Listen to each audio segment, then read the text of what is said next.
The dust swirled in relentless waves across the barren expanse of Shadow Creek Valley. Through the amber haze, a lone figure ran, her breath coming in ragged gasps, her arms wrapped protectively around a small bundle pressed against her chest. Talahi's legs burned with each desperate stride, but she couldn't stop, not with the thundering hoofbeats growing louder behind her. "There she is!" a gruff voice shouted through the howling wind. "The Apache thief!" Talahi clutched her daughter tighter as the 6-year-old whimpered against her shoulder. Little Kimmy was burning with fever, her small frame shuddering with each labored breath. They had been running for 2 days now, ever since the bounty hunters had raided their temporary camp by the river. The storm was worsening, visibility reduced to mere feet ahead. Talahi knew she couldn't outrun mounted men, not while carrying Kimi. Her daughter's life had to come first. When she spotted a massive boulder formation creating a natural shelter against the unforgiving landscape, Talahi made her decision. "Listen to me, little one," she whispered in Apache, crouching behind the largest rock. "Mother must lead the bad men away. You stay here, hidden until I return." Kimmy's dark eyes widened with fear. "No, mother, please." Talahi pressed her lips to her daughter's forehead, feeling the dangerous heat radiating from her skin. She unwrapped the woven shawl from her shoulders, the one bearing her family's sacred patterns, and tucked it around Kimi. "This will protect you," Talahi said, placing a small wooden amulet in her daughter's palm. "Remember what I taught you. Stay silent as the nighthawk, invisible as the shadow. I will find you no matter what." With trembling hands, she arranged smaller rocks to better conceal the child, her heart breaking at each movement that took her closer to separation. The riders were almost upon them. "Be brave, my Kimi," Talahi whispered one last time, then darted out into the open, deliberately making herself visible before running in the opposite direction. "There, the Apache woman!" The shout carried through the storm as the riders changed course, following her trail and away from the hidden child. Talahi ran with renewed purpose, her own safety meaningless now that Kimi was concealed. As the distance between her and her daughter grew, a silent prayer formed on her lips, that the spirits of her ancestors would guard the child until she could return, or that someone with a kind heart might find her first. Mason Reed's weathered hand moved methodically across the wooden table, the rag making slow, deliberate circles in the thin layer of dust that had settled there. The cabin was silent save for the occasional creak of the old pine beams shifting in the wind, and the soft scrape of his boots against the floorboards as he moved around the room. This was his ritual, same as every evening for the past 5 years. Clean the cabin, tend the fire, prepare a simple meal, set the table for 3. The last part was unnecessary, pointlessly painful, most would say, but Mason couldn't bring himself to stop. He placed the first tin plate at his usual spot, the second where Rebecca would have sat, and the third smallest plate where Samuel would have been, had fever not taken him 3 winters ago, just shy of his 4th birthday. Mason ladled stew into each bowl, steam rising into the cool evening air. He would eat his portion, then pour the others out back when they grew cold, feeding the earth instead of the family it had claimed. Mason lowered himself onto the bench with a sigh that seemed to rise from the soles of his boots. At 42, his body carried the memory of every fall from a horse, every fight, every night spent under the stars when the weather turned mean. But it was his eyes that truly showed his age. Pale blue, almost gray like the sky before a storm, haunted by ghosts only he could see. He'd been a respected cavalryman once before settling in Shadow Creek Valley, before Rebecca, before Samuel, before he buried them both under the old cottonwood grove behind the cabin and learned to move through life like a ghost himself, present, but never truly there.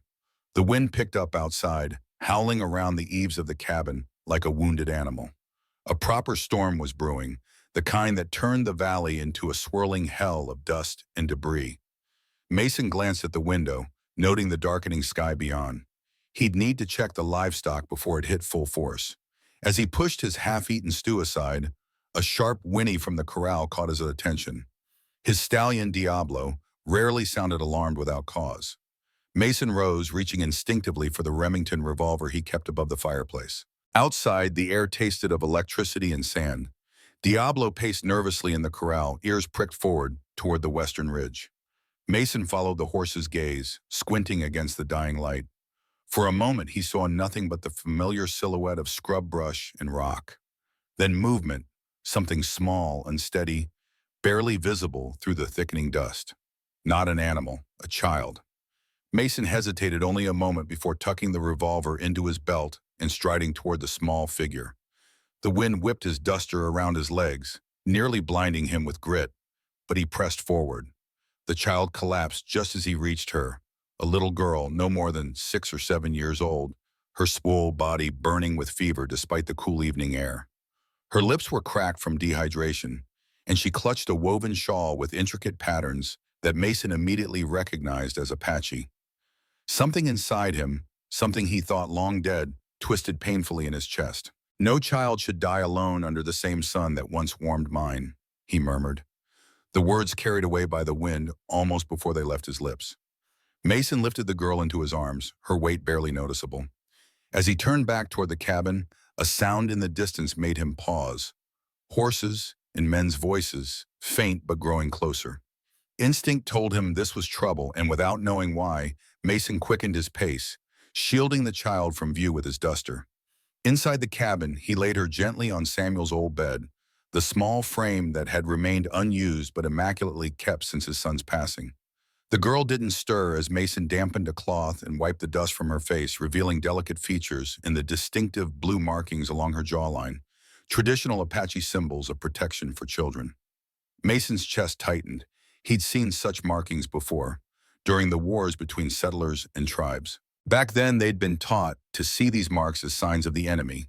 But looking at this helpless child, fevered and alone in a storm, Mason could see nothing but innocence.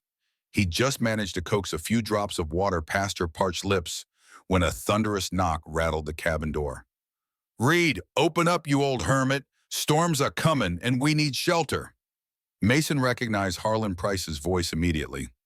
Once his fellow cavalryman, now Shadow Creek's most notorious bounty hunter. The same man who'd called him a traitor and a coward for showing mercy to a wounded Apache warrior 5 years ago, the last battle Mason had fought before leaving the service. With a swift, silent movement, Mason pulled a quilt over the child and moved to the door, opening it just enough to reveal his face. "Harlan," he nodded curtly. "Not a good time." Harlan Price stood on the porch, flanked by two younger men, all three drenched by the beginning spatters of rain that had started to mix with the dust storm. Harlan hadn't changed much, still broad-shouldered and imposing at 50, with a scar running from temple to jaw that pulled his mouth into a permanent half-sneer. "Not asking permission, Mason," Harlan pushed against the door. "Storm's bad. We've been tracking an Apache thief for 2 days. Woman stole valuable artifacts from Miller's trading post." Mason held firm. "I've got fever in the house. Wouldn't want you boys catching it." Harlan's eyes narrowed. "Since when do you care about anyone's health, Reed? You've been holed up in this valley like a wounded animal for years." "My house, my rules," Mason replied evenly. "Plenty of caves in the Western Ridge if you need shelter. I'm not fit for company." One of the younger men leaned forward, peering over Mason's shoulder into the cabin. "Boss, he's got a fire going. Looks mighty comfortable compared to—" "You see this?" Harlan interrupted, pulling a folded paper from his vest and thrusting it at Mason. It was a crude sketch of an Apache woman, with the words "Wanted, Apache Thief" scrawled beneath. $500 for her capture. She's been seen in this valley. You spot anything, you let me know. Sheriff's orders. Mason studied the drawing with a carefully neutral expression, though his heart had begun to pound faster. The woman in the sketch bore a striking resemblance to what the child on his bed might look like in 20 years. "Haven't seen anyone," Mason said flatly. "Been weeks since I went to town." Harlan stared at him a moment longer, then spat into the dust. "You know, Mason, there was a time when you'd have been leading this hunt, not hiding from it." He gestured to his companions. "We'll try those caves, but this conversation ain't over." Only when the men had disappeared into the swirling dust did Mason close the door, sliding the heavy wooden bolt into place. He returned to the child's bedside, studying her face more carefully. The resemblance to the woman in the wanted poster was unmistakable. "What kind of trouble are you in, little one?" he murmured, refreshing the cool cloth on her forehead. As the storm raged outside, Mason maintained his vigil through the night, replacing the cloth whenever it grew warm, spooning broth between the girl's lips when she stirred. By dawn, her fever had broken, and as the first pale light filtered through the shutters, her eyes fluttered open. They were deep brown, almost black, and regarded him without fear, though with a wary intelligence that seemed far older than her years. "Good morning," Mason said softly, unused to the sound of his own voice in the normally silent cabin. "You're safe here." And the girl didn't respond immediately, her gaze moving around the cabin, taking in every detail with deliberate care. When she finally spoke, her voice was clear but cautious. "Kimmy," she said, touching her chest, then in halting English, "I am Kimmy." "Mason," he replied, mirroring her gesture. "You were sick. Better now?" She nodded slowly, then asked, "My mother?" Mason hesitated, unsure how to respond. "I found you alone in the storm. Do you know where your mother is?" Kimmy's face clouded. "Men chase us. Bad men on horses. Mother run." She made a gesture with her hand indicating direction. "She say hide. She come back." Mason nodded, understanding dawning. The child's mother was the woman on the wanted poster, the Apache thief Harlan was hunting. Whether she was truly a thief or not was another matter entirely. The justice system had never been particularly just when it came to the native tribes. "You're safe here," Mason repeated. "We'll wait for your mother together." As he prepared a simple breakfast of cornmeal mush with dried apples, Mason observed Kimmy from the corner of his eye. Despite her illness and the ordeal she must have endured, there was a quiet dignity in the way she sat, back straight, hands folded in her lap. She reminded him painfully of Samuel, who had always seemed older than his years, watching the world with the same solemn attention. When he set the bowl before her, Kimmy hesitated, then reached into the folds of her shawl and withdrew a small wooden pendant on a leather cord. She held it up to him, as if offering payment. "No," Mason shook his head gently. "That's yours. Food is a gift." Kimmy studied his face, then slowly returned the pendant to its hiding place. As she ate, Mason noticed her glance repeatedly at the third place setting, the small plate and cup he'd laid out for Samuel out of habit the night before, still untouched. "Who?" she asked, pointing. The question caught Mason off guard. It had been so long since anyone had been in his home, had seen his nightly ritual of setting a place for ghosts. "My son," he said finally, the words feeling strange on his tongue. "He's gone now." Kimmy nodded as if this made perfect sense. "Not gone," she said simply. "Just not seen." Mason felt a chill run down his spine that had nothing to do with the morning air. There was something in her eyes, a knowing beyond her years that momentarily unsettled him. But then she was just a child again, carefully spooning mush into her mouth with the focused concentration of the young. After breakfast, Mason helped Kimmy wash up, providing one of Samuel's old shirts which hung like a dress on her small frame. As he gently combed the tangles from her hair, his fingers found a small, braided section adorned with blue beads and a hawk feather, a traditional Apache marker of her family lineage. The design stirred a memory. 5 years ago, in his last battle, he'd faced a young Apache warrior wearing similar beads and feathers. Instead of firing the killing shot, Mason had lowered his weapon, allowing the injured man to escape. That act of mercy had cost Mason his reputation among his fellow soldiers, Harlan Price chief among his detractors. But he'd never regretted it. The warrior had locked eyes with him in that moment, and Mason had seen himself reflected there. Another man fighting for his home, his family, caught in a war neither had started. "Mason?" Kimmy's voice pulled him from the memory. "What wrong?" He realized he'd stopped combing, his hand frozen in midair. "Nothing," he said, resuming his task. "Your hair reminds me of someone I met once." When he'd finished, Kimmy reached up to touch the hawk feather in her braid. "Father's mark," she said. "He was White Wolf, great warrior. Die when I small." Mason nodded, unsure what to say. Death was a familiar companion to them both, it seemed. As the day progressed, Kimmy's strength returned rapidly. By afternoon, she was exploring the cabin with cautious curiosity, examining the few personal items Mason had kept over the years. Rebecca's hairbrush on the shelf, Samuel's wooden horse by the fireplace, the family Bible on the table with birth and death dates recorded in Mason's careful hand. Mason busied himself with chores, keeping one eye on the horizon for signs of riders. The storm had passed, leaving the valley washed clean, the air unusually crisp. If Harlan and his men were still searching, they'd have good visibility now. He was mending a tear in his shirt when Kimmy appeared at his side, holding something in her small palm. "Look," she said. It was a necklace, a simple leather cord threaded through half of a circular pendant made of polished white stone. The broken edge was jagged, as if it had once been part of a whole. Mason's breath caught in his throat. He knew this pendant. He'd given its twin to the Apache warrior he'd spared 5 years ago, a peace offering, a symbol that they were not so different despite the war that divided them. "Where did you get this?" he asked, his voice hoarse. "Mother, give me," Kimmy replied. "Say it from my father. Say it. Protect me." With trembling fingers, Mason reached into his shirt pocket and withdrew a small leather pouch. From it, he produced the matching half of the pendant, the piece he'd kept for himself as a reminder of the day he'd chosen mercy over vengeance. Kimmy's eyes widened as Mason held his piece next to hers. Together, they formed a perfect circle, the etched design of a rising sun now complete across both halves. "Your father," Mason began, struggling to find the words.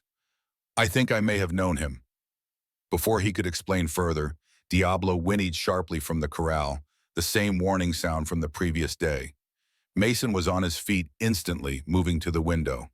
A lone figure was approaching from the east, walking slowly, unsteadily.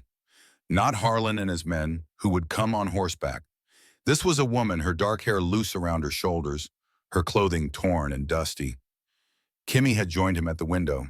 The moment she saw the approaching figure, she gasped. "Mother!" she cried, already running for the door. Mason caught her gently by the arm. "Wait," he cautioned.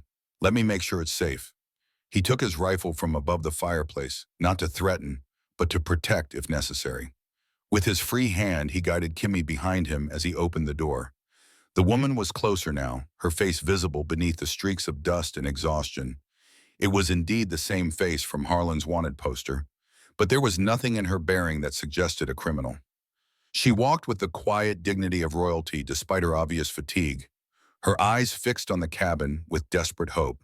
When she saw Kimmy peering around Mason's leg, the woman's composure broke.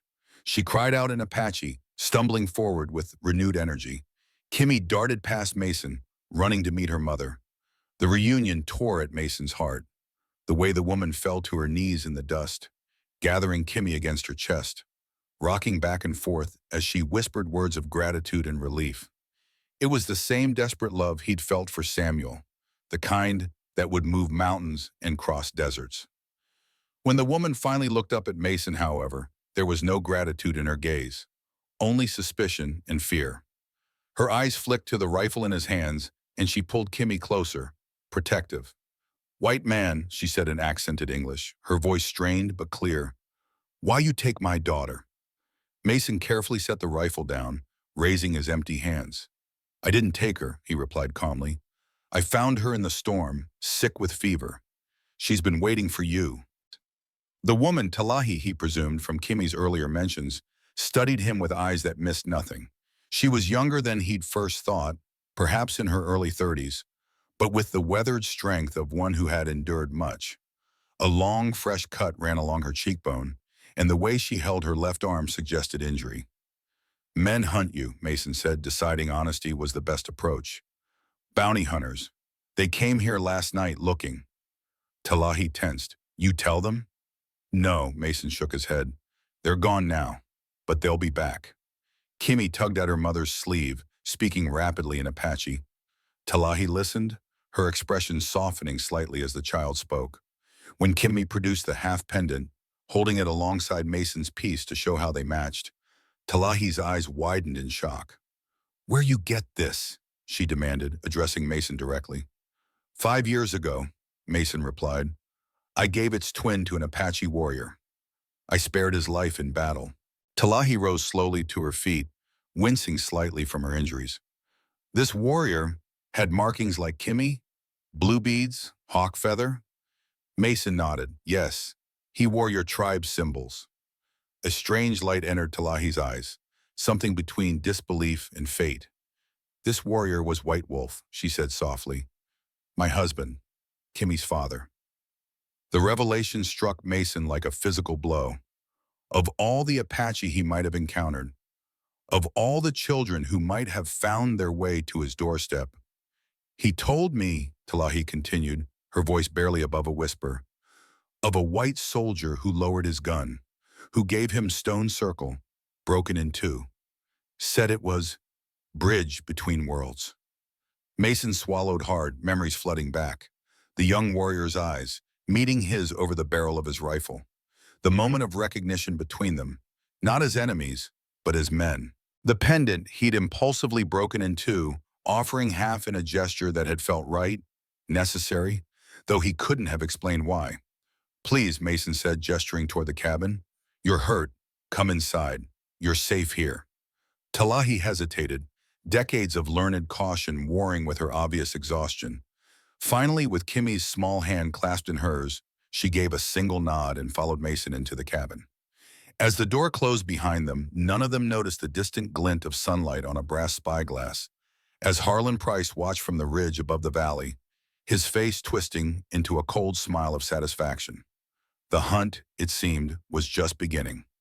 Inside the cabin, Talahi sank onto the bench by the table, her stoic demeanor cracking slightly as the toll of her ordeal became evident. Deep shadows circled her eyes, and now that she was in better light, Mason could see the extent of her injuries. The cut on her face was deeper than he'd first thought, and her left arm bore the unmistakable welts of a whip. They hurt you, he said, keeping his voice neutral as he fetched his medical supplies from a shelf. Talahi's chin lifted slightly. Bounty hunters catch me yesterday. I escape at night. Mason nodded, understanding the rest without needing to hear it. He'd seen enough of Harlan Price's methods over the years to know what questioning entailed. May I? He asked, indicating her injuries with the cloth and bottle of witch hazel he held. After a moment's consideration, Talahi inclined her head in consent. As Mason gently cleaned the cut on her face, Kimmy sat beside her mother, maintaining constant contact, as if afraid she might disappear again. Why do they hunt you? Mason asked, careful to keep his touch light around the edges of the wound. Talahi's eyes met his, evaluating whether he could be trusted with the truth. They say I steal, she finally replied, from trading post, but I only take what is ours. What was that? Sacred items, belongings of our elders. Her voice hardened. White trader dig up burial grounds. Sell our ancestors things for money. I take them back. Mason's jaw tightened. He'd heard rumors of grave robbing, but it hadn't occurred to him that the artifacts being sold in town might have such origins. It was a desecration that went beyond mere theft. It was the violation of something sacred. And now you're a thief, he said, understanding. In white man's eyes, Talahi agreed, a flash of bitter amusement crossing her features. In my people's eyes, I protect our honor. As Mason worked, Kimmy began exploring the cabin again, this time with the freedom of having her mother present. She paused by Samuel's wooden horse, picking it up with careful hands. Your sons? Talahi asked, following her daughter's movements. Mason nodded, focusing on wrapping a clean bandage around her arm to avoid meeting her eyes. Samuel, he was 3 when fever took him. My wife, Rebecca, died giving birth to him. He expected pity, the same uncomfortable sympathy he'd fled from in town years ago. Instead, Talahi simply said, you know loss well, like me. Yes, Mason agreed, finishing the bandage. I do. A moment of understanding passed between them, the recognition of shared pain that needed no elaborate expression. It was more honest than all the condolences he'd received in the weeks after burying his family. As the evening approached, Mason prepared a simple meal, acutely aware of having real guests at his den for the first time in years. When he automatically began to set 3 places, he paused, looking at the small plate he'd just placed at Samuel's spot. Talahi noticed his hesitation. Old habits, she said softly, hard to break. Mason nodded, a lump forming in his throat. Every night, he admitted, set a place for them. Pour soup that goes cold. Instead of the judgment he half expected, Talahi rose and took the plate from his hands, placing it carefully back on the shelf. Tonight, she said, new beginnings, 4 places for the living. The meal was simple, rabbit stew, cornbread, and dried apple compote, But Mason found himself actually tasting the food for the first time in years. Kimmy's childish questions and observations punctuated the meal, drawing reluctant smiles from both adults. As night fell, Mason insisted Talahi and Kimmy take his bed while he slept on a pallet by the fire. Before retiring, however, Talahi beckoned him outside. The night was clear after the storm, stars scattered like salt across the dark velvet of the sky. "Why you help us?" she asked directly, her silhouette outlined in silver by the rising moon. "White men hate Apache, hunt us, kill us." Mason considered his answer carefully. "Not all white men are the same," he said, "just as not all Apache are the same." "But you fought against us," Talahi pressed. "You were a soldier." "I was," Mason acknowledged, "and I did things I'm not proud of. But that day, with White Wolf, something changed." Talahi's gaze was unwavering. "What changed?" Mason looked up at the stars, searching for words to explain a transformation he himself didn't fully understand. "I saw him as a man," he said finally. "Not an enemy, a man with a family, a home, just like me. And I couldn't take that away. Not again." Talahi was silent for a long moment. Then she reached into a small pouch at her waist and withdrew something that glinted in the moonlight, the other half of the stone pendant. "White Wolf live," she said softly, "after you spare him. He crawled back to village, wounded but alive. He tell me about soldier who could have killed him, but chose not to. Who gave him this?" She held up the pendant. "He say it was sign, that someday our peoples find peace." Mason felt his throat constrict with emotion. "He survived?" Talahi nodded. "Long enough to see Kimi born, to name her, to give me this pendant and say, 'If you ever find the man who holds its brother, trust him.'" The weight of this connection, this impossible thread of fate that had led Kimi to his doorstep, settled over Mason like a blanket. In a world torn apart by hatred and misunderstanding, this small circle of stone had somehow bridged the divide. "They will come for you again," Mason said, his voice low with concern. "Harlan Price doesn't give up a hunt easily." "I know," Talahi replied, her face hardening. "When I strong enough, we go. Find my people beyond the mountains." Mason nodded, though the thought of them leaving created an unexpected hollow feeling in his chest. After years of solitude, the cabin would seem unbearably empty without Kimi's curious explorations and Talahi's quiet strength. "Rest," he said, pushing the thought aside. "You're safe tonight." As they returned to the cabin, Mason caught Talahi watching him with an expression he couldn't quite decipher. There was caution there, certainly, but also something else, an assessment, as if she were seeing in him possibilities he hadn't considered himself. That night, as Mason lay on his pallet before the dying fire, he found himself listening to the soft sounds of breathing from the other room. Proof that he was no longer alone in the hollow shell his life had become. For the first time since he'd laid Rebecca and Samuel in the ground, the silence of the cabin didn't press down on him like a physical weight. Just before sleep claimed him, Mason heard a soft padding of feet. Opening his eyes, he saw Kimmy standing in the doorway, her small form silhouetted against the faint moonlight filtering through the window. "Cannot sleep," she whispered, clutching her half of the pendant. Without a word, Mason shifted, making space on the pallet beside him. Kimmy hesitated only a moment before crossing to him and settling into the crook of his arm, her head resting trustingly against his shoulder. "Mother say you knew my father," Kimmy murmured drowsily. "Say you good man." Mason swallowed hard, wondering what Talahi had actually told her daughter about him, the soldier who had fought against their people. "I only met him once," Mason said softly, "but he was brave, and he loved you very much." Kimmy nodded, her eyes already closing. "I know," she murmured. "He visits sometimes, in dreams." Mason froze, unsure how to respond to such a statement. But Kimmy's breathing had already deepened into sleep, her small hands still clutching the pendant, its broken edge pressing against his chest where his own half lay. In the shadows of the doorway, unseen by Mason, Talahi watched the tableau before her. The hardened former soldier and her daughter, united by an impossible connection that spanned worlds both physical and spiritual. Her expression softened for a moment, then grew resolute. Tomorrow would bring its own dangers, But tonight, in this cabin with its ghosts and its unexpected sanctuary, they would rest. Dawn broke over Shadow Creek Valley in ribbons of gold and amber, filtering through the cabin's shutters to cast warm patterns across the wooden floor. Mason woke with a start, momentarily disoriented by the weight against his side. Kimmy was still asleep, curled against him like a small woodland creature in its burrow. Her face in repose looked impossibly young and peaceful, a stark contrast to the wariness that had shadowed her eyes when awake. For a moment, Mason remained perfectly still, afraid that any movement might shatter the strange tranquility that had descended upon his long empty home. The sensation of a child's trust was achingly familiar, stirring memories he'd fought to suppress for years.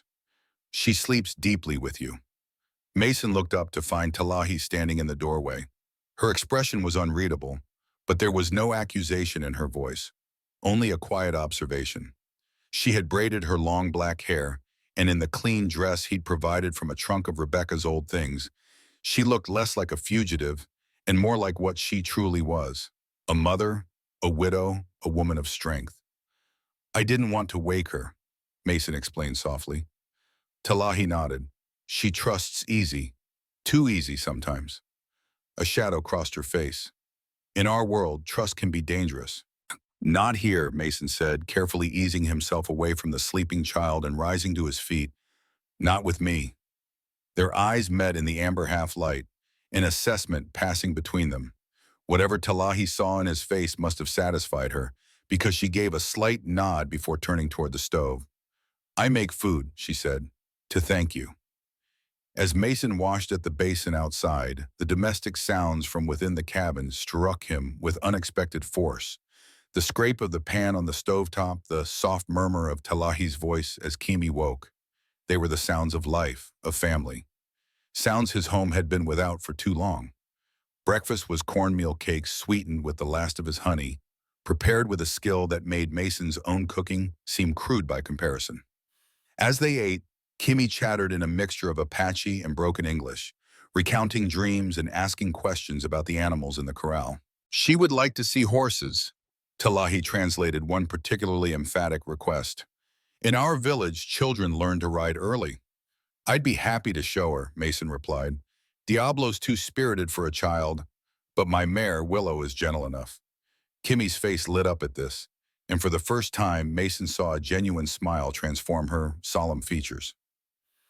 It was like watching the sun break through storm clouds. After breakfast, Mason led them to the small corral where he kept his two horses. Diablo, the black stallion, approached cautiously, nostrils flaring as he caught the unfamiliar scents. Willow, a dun-colored mare with a white star on her forehead, was more welcoming, stretching her neck over the fence toward Kimmy's outstretched hand.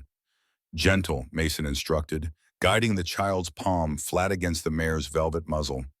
Let her smell you first. Kimmy followed his directions with surprising patience, her delight evident when Willow nuzzled against her hand. She likes me. She does, Mason agreed, finding himself smiling in response to the child's joy. Would you like to sit on her back? After receiving Talahi's nod of permission, Mason carefully lifted Kimi over the fence and onto Willow's bare back. He kept one hand on her waist, the other holding the mare's halter, as he led them in a slow circle around the corral. Watching from the fence, Talahi's expression softened. She has not smiled like this since... She hesitated, then finished, since before. Mason understood the unspoken reference to whatever hardships had brought them to his doorstep. Children are resilient, he said. They find joy where adults see only darkness. Yes, Talahi agreed, a note of sadness entering her voice. But they should not have to be so strong, so early. Mason glanced at her, struck by the depth of understanding between them. They both knew too well the cruelties of the world and the cost of protecting children from them. The morning passed in such simple pleasures, Kimi's riding lesson, followed by Mason showing her how to feed the chickens and collect eggs. When they returned to the cabin, they found Talahi had sorted through Mason's neglected garden patch, separating the few surviving vegetables from the encroaching weeds. Land is good, she said, brushing soil from her hands, but needs care. Like most things worth having, Mason replied, the words emerging before he could consider their weight. Talahi looked at him with that same evaluating gaze, then nodded slowly. Yes, exactly like that. As the day progressed, Mason found himself increasingly aware of the precarious nature of their situation. Harlan and his men wouldn't have given up their hunt. $500 was a substantial bounty, especially for a supposed Indian thief. They would return, perhaps with more men. That afternoon, while Kimmy napped, Mason broached the subject with Talahi. They sat at the table, Mason cleaning his rifle while Talahi mended a tear in her daughter's dress. Harlan Price is a dangerous man, he began without preamble. He won't stop hunting you. Talahi's hands stilled, her eyes lifting to meet his. I know this kind of man. We had them in our tribe too. Men who hunt not for food or protection, but because they love the killing. Mason nodded grimly. Harlan was always like that, even during the war, too eager for blood. He hesitated, then added, he was there that day, when I spared White Wolf. He never forgave me for it, called me a traitor. And that is why you left? Came here alone? Partly, Mason admitted. That, and after losing Rebecca and Samuel, I couldn't bear the way people looked at me. Their pity, their awkward silence. He drew a deep breath. It was easier to disappear. Talahi's gaze held no pity, only understanding. For my people, grief is shared.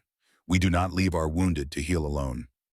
Maybe that's wiser, Mason said softly. But it wasn't what I needed then. And now, Talahi asked, the question hanging between them. Before Mason could formulate a response, Diablo's warning whinny cut through the afternoon quiet. Mason was on his feet instantly, moving to the window with practiced stealth. Talahi followed, her body tense with alertness. In the distance, a dust cloud signaled approaching riders. Through his field glass, Mason counted 4 men on horseback, Harlan and his original companions, plus 1 more.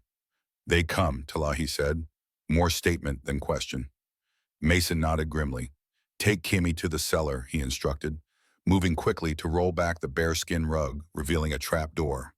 There's a hiding place beneath the floor. Rebecca had me build it in case of raids. As Talahi hurried to wake Kimmy, Mason gathered his rifle, revolver, and ammunition. He had no intention of starting a fight, but neither would he be caught unprepared. Stay absolutely silent, he told them as they descended into the small root cellar. No matter what you hear, I'll handle Harlan. Talahi caught his wrist, her eyes intense in the shadowed light. Be careful. This man, he has death in his eyes. I know, Mason replied. Trust me. The trapdoor closed, the rug rolled back into place just as the riders approached the final bend in the trail. Mason moved with deliberate calm, setting a pot of coffee on the stove and arranging himself in the rocking chair on the porch, rifle laid casually across his lap. Harlan Price reined his horse to a stop 20 yards from the cabin, the other men fanning out slightly behind him. His weathered face split into an unpleasant smile. Afternoon, Mason, he called. Mind if we water our horses? Been a long ride. Help yourself to the trough, Mason replied evenly. Coffee's on if you're thirsty yourselves. It was a calculated move, an offer of hospitality that would seem suspicious to refuse, yet would keep them in the yard rather than inside the cabin. Harlan dismounted, handing his reins to the youngest of his companions. Obliged, he said, striding toward the porch. Mighty neighborly of you, considering our last parting. The other men remained mounted, their hands never straying far from their weapons. The new addition to their party was a weasel-faced man, Mason recognized as Silas Gentry, a tracker known for his skill at hunting both animals and men. Just being civil, Mason replied. What brings you back to my valley? Harlan settled uninvited into the second rocking chair, his spurs jingling with the movement. Still after that Apache woman, he said, eyes studying Mason's face. Trail led us east, but Silas here thinks she might have doubled back. Clever these savages can be. Mason kept his expression neutral, though the slur made his jaw tighten. Haven't seen anyone.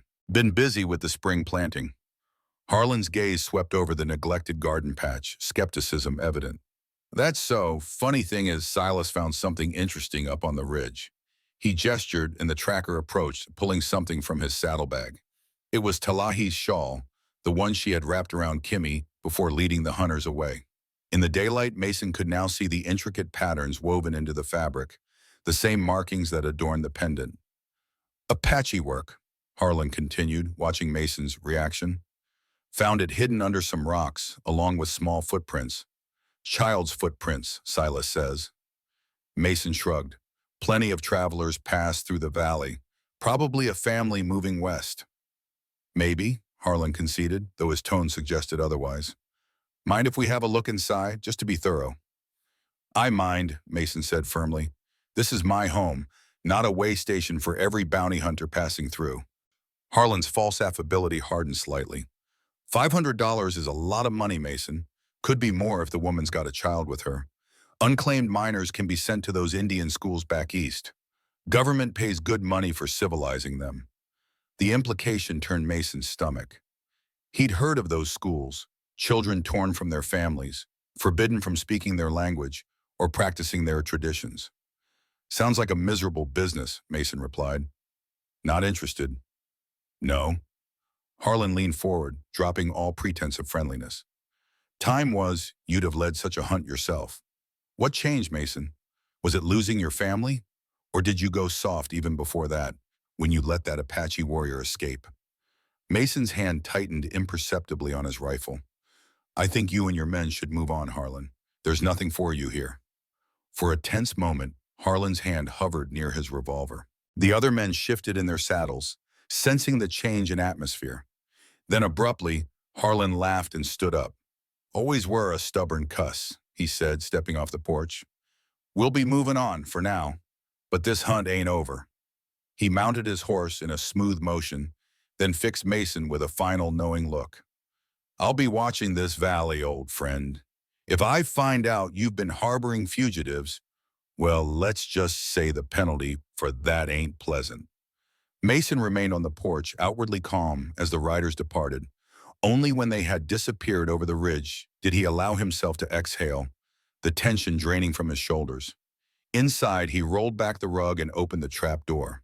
Talahi emerged first, her face taut with concern. Kimmy followed, clutching her mother's hand, her earlier joy replaced by the wary stillness Mason had first observed in her. They know, Talahi said simply. Mason nodded. They suspect, at least. They found your shawl where Kimmy was hiding. We must leave, Talahi decided. Tonight. We bring danger to you. No, Mason shook his head. Not tonight. Harlan will be expecting that. He's probably got men watching the trails. He ran a hand through his hair, thinking quickly. We need a better plan, somewhere safe for you and Kimmy to go. Talahi studied him. We? The implication of his words hung in the air between them. Mason hadn't consciously decided to accompany them, yet he had included himself without hesitation. I know these mountains better than Harlan, he said, sidestepping the deeper question. I can guide you to safety. Kimmy tugged at her mother's skirt. Can Mason come with us? To new home? Talahi's expression softened as she looked down at her daughter. We will see, little one. First, we must find this safe place. That evening, after Kimmy had been put to bed, Mason spread a crude map of the territory across the table. By the light of a single oil lamp, he and Talahi studied the possible routes away from Shadow Creek Valley. There's an Apache settlement here, Mason indicated a location beyond the eastern mountains, near the headwaters of the Painted River. It's remote, difficult to access. Harlan wouldn't follow you that far into Apache territory. Talahi traced the route with her finger. This is the Thunderbird clan, my mother's people. Her expression grew troubled. But the journey is long, through difficult country, and Harlan will watch all main trails. There's another way, Mason said, his finger moving to a faint line that wound through the mountains, an old hunting trail, barely visible unless you know where to look. It adds 3 days to the journey, but it's safer. Talahi nodded slowly. When do we leave? 2 days, Mason decided. I need time to gather supplies, and you need to regain your strength. He hesitated, then added, and there's something else we need to do first. Talahi raised a questioning eyebrow. We need to make Harlan believe you've gone in a different direction, Mason explained.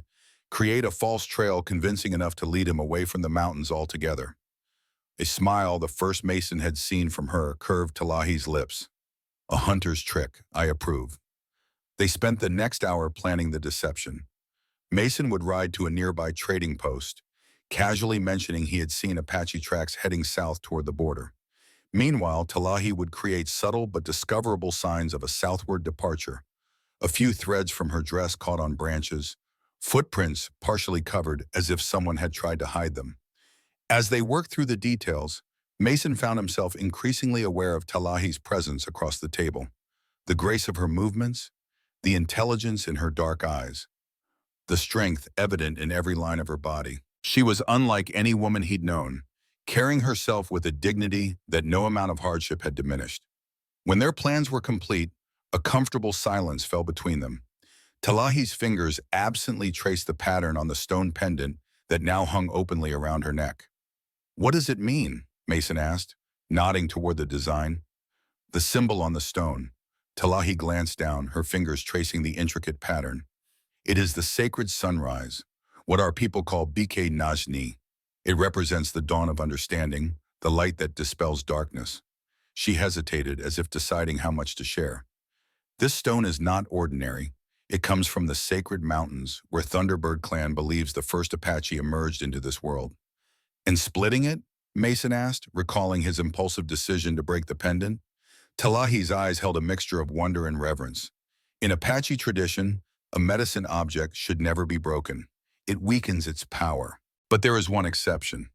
Her voice softened. When a great spirit bond forms between two souls, a sacred circle may be divided, creating Nats Edi Nyeltsus, the covenant of return. Each half calls to the other across any distance, drawing the bearers together again. She met Mason's gaze directly. "When White Wolf returned with half of this stone, our medicine man fell silent for 3 days. Such a bond between Apache and white soldier had never been foretold." Her hand moved closer to Mason's. "The elders said that whoever held the matching piece would be Nilchi Biyan, one who breathes the same air as us, regardless of birth." The implication stirred something in Mason he'd thought long dead, a flicker of possibility, of connection. "And what did White Wolf say when he returned with it?" A shadow of old grief passed across Talahi's face. "He said the white soldier with kind eyes would be important to our family one day." Her voice softened. "He made me promise to find you if trouble came." Mason was silent, absorbing the weight of this revelation. That white wolf, dying in his wife's arms, would think to send her toward the very people who had been his enemies. It spoke to a wisdom and foresight Mason could scarcely comprehend. "And do you believe it?" he finally asked. "That our meeting was destined?" Talahi held his gaze steadily. "I believe that in a world that tries to divide us, finding connection is sacred. Whether by destiny or choice, it matters little." Her hand moved across the table, coming to rest beside his, not quite touching. "What matters is what we do with the connection once found." The air between them seemed to thicken, charged with unspoken possibility. Mason was acutely aware of the cabin's silence, broken only by the soft crackle of the dying fire in their measured breaths. "I should check on Kimmy," Talahi said at last, withdrawing her hand and rising from the table. "Of course," Mason replied, suddenly awkward. "I'll keep watch for a while, make sure Harlan hasn't left anyone behind." As Talahi disappeared into the bedroom, Mason stepped outside onto the porch. The night was clear, stars scattered across the vast darkness, like the white dots Kimmy had painted on a piece of bark earlier that day. "Sky spirits," she had called them, explaining in her childish mixture of Apache and English how each one watched over a different animal in the forest. Mason leaned against the porch rail, his thoughts tumultuous. After 5 years of emptiness, his home and heart had been invaded by this woman and her child, strangers connected to him by the thinnest thread of past mercy. Yet in just 2 days they had awakened something in him he'd thought forever extinguished. Hope, purpose, the possibility of connection. It terrified him. The next morning, Mason rode to Jenkins's trading post as planned. The small outpost sat at the crossroads of two seldom-used trails, serving the scattered homesteads and occasional prospectors who passed through the territory. Old Man Jenkins was known for two things: his willingness to trade with anyone regardless of race or reputation, and his inability to keep information to himself. Mason timed his arrival to coincide with the usual morning gathering of locals who came as much for gossip as for supplies. He tied Diablo to the hitching post beside 3 other horses, none belonging to Harlan or his men, he noted with relief. Inside, the trading post was dim and cluttered, smelling of leather, tobacco, and coffee. Jenkins himself stood behind the rough-hewn counter, his bald head gleaming in the shaft of sunlight from the single window. Two homesteaders and a weather-beaten trapper were clustered around the pot-bellied stove, tin cups of coffee in hand. "Well, look what the wind blew in," Jenkins called as Mason entered. "Thought you'd become a hermit for good, Reed."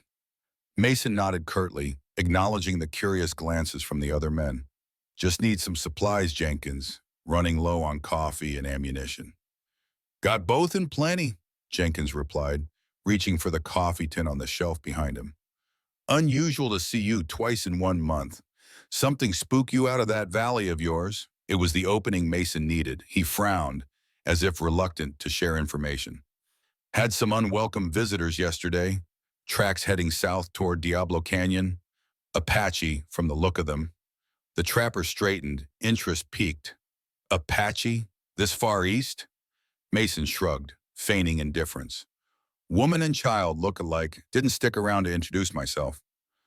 "Probably that thief Harlan Price is after," one of the homesteaders interjected. $500 bounty. Saw the posters in town last week." "That's so?" Mason kept his tone casual as he selected a box of ammunition from the display. "Seems like a lot of trouble for one woman." Jenkins leaned across the counter, lowering his voice conspiratorially. "Heard she stole some valuable artifacts, ancient gold or some such, worth thousands." Mason raised a skeptical eyebrow. "From what I've seen of the Apache, they don't much care for white man's gold." "Maybe not," the trapper agreed, "but they sure care about their sacred relics.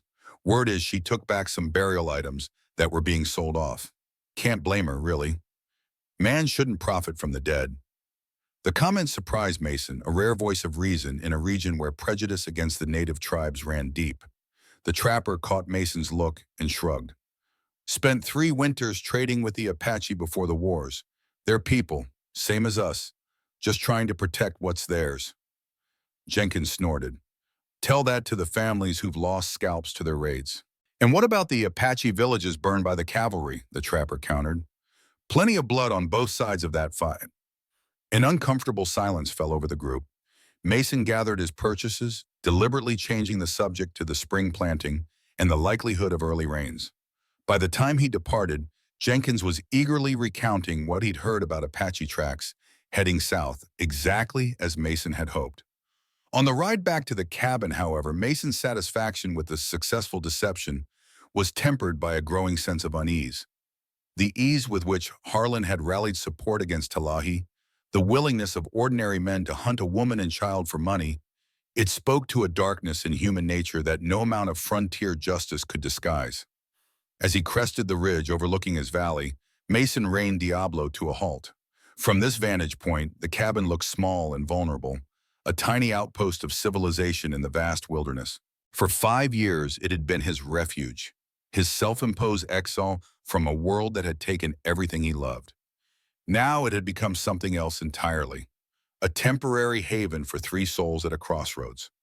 Whatever happened in the coming days would irrevocably change all their lives. For better or worse remained to be seen. Diablo snorted impatiently, pawing at the ground. Mason patted the stallion's muscular neck.